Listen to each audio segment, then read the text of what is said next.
आज आपण परफेक्ट बेसनाचे लाडू बनवणार आहोत। एका कढईत अर्धी वाटी तूप घालूया। गॅसची फ्लेम मीडियम वर ठेवलेली आहे। ज्या वाटीने तूप घेतलं त्याच सेम वाटीने आपण बेसनचं पीठ 2 वाटी घेणार आहोत। बेसनचं पीठ व्यवस्थित चाळून घेतलेलं आहे। अर्धा कप तुपाला 2 वाटी बेसनचं पीठ असं प्रमाण आपण घेतलेलं आहे। मंद आचेवर 15 ते 20 मिनिट आपण याला सतत हलवून घेऊया।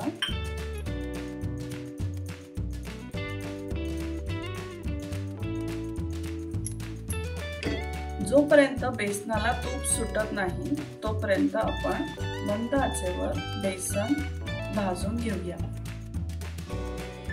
हळूहळू तूप सोडायला सुरुवात केलेली आहे।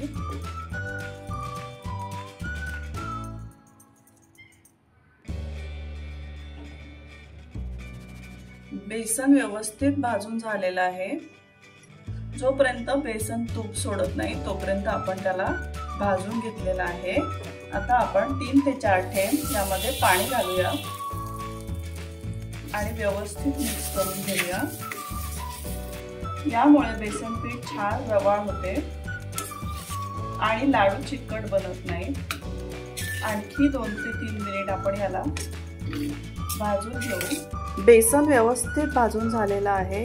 याला आता आपण एका प्लेट मध्ये काढून घेऊ आणि थंड करून घेऊया। पीठ आता व्यवस्थित थंड झालेलं आहे। यामध्ये 1 वाटी पिठी साखर घालूया। बेसन आणि पिठी साखर सर्व व्यवस्थित मिक्स करूया आणि याचा एक पिठाचा गोळा मळूया। बेसनाचं पीठ आणि पिठी साखर छान एकजीव करून त्याचा गोळा आपण मळून घेतलेला आहे। जेवढ्या आकाराचे आपल्याला हवे आहेत तेवढ्याचे बेसन लाडू आपण वळूया।